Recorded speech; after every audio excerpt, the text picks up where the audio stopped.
sure. First, I would like to repeat, we are not getting our money back because we are not lending to people directly.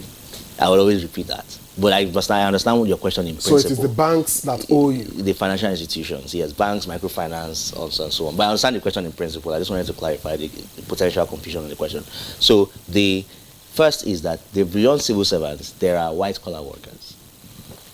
There are people who have even predictable cash flows as business people. I mean, like, if you do earn money every day, your financial institution sees your money every day coming in. They know how much volume you move. So there's a universe of Nigerians that are not civil servants that are even safer, potentially, than civil servants. Because civil servants in the current environment, while the income of civil servants is predictable, let me not talk about federal civil servants, because I know even you might even be, of course, NTA has federal civil servants, so you understand what I'm saying, that the income of the civil servants is predictable, but in the states, some states just even struggle to pay salaries. Let's just say it like it is. What that means is that even though they have a job and there's a agreed payment, payslip, you don't know when they're going to get it. So civil servants are not this sort of ubiquitously safe demography of Nigerians as though everyone else is not.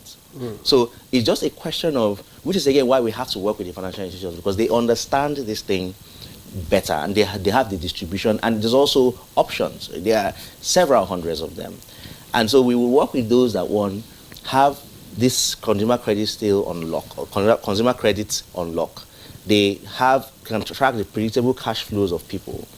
And when people come to borrow from them, they look at their accounts and say, okay, this person is moving this amount, this is what we know. And there are, again, tools and models that can easily determine, someone's credit worthiness, which is, again, what brings us back to the infrastructure. That's the second thing. That infrastructure point is when you get to the general public. I told you the story of how I got my first car. I didn't get my first car because anybody knew my salary. I didn't even have one at the time. I didn't get my first car because anybody knew that I was wealthy or not wealthy.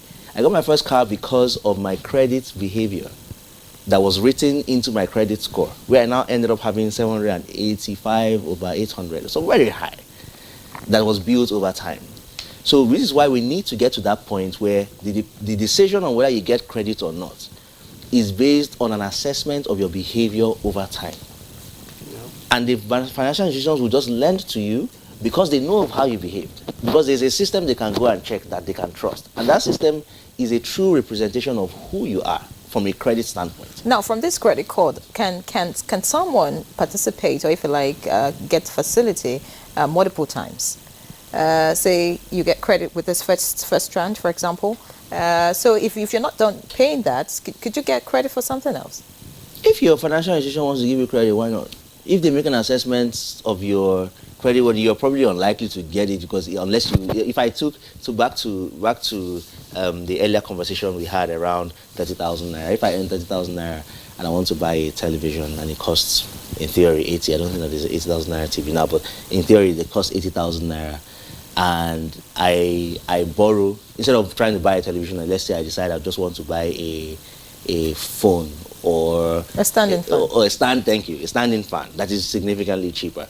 The credit assessments that will be done on me can tell that I can still handle something else based on my current encumbrance and based on my needs. Yes, why not? There's no cap. I think this thing about building a system that actually encompasses all your credit behavior means that you can, it's like saying I've had, everybody has, there's food available for everybody and I've only had one bite. And they say, well, you've eaten. No, but you have a whole plate that you have access to. You can come back and get another bite if you like, until you run out. Something to that effect. So I think that while, if you think of it as a scheme, that is where it gets, I know it's very easy to think of the consumer credit scheme and we are used to interventionist programs where the government has money, they just give it out. And the question is now is, okay, go and raise your hand and apply, and then they will give you, and that's it. And say, don't collect twice, don't defraud, let your brother get. It's different. Eventually, everybody is going to have access to credit for sure. But the most important thing is that we do want to fix the system, because the government cannot fund credit. And so when we provide that capital to financial institutions, we give them a little bit of leeway as to how to make that credit decision and establish that interaction. Because what happens is that once they get that customer in, they will use their own money to lend to them again. Okay.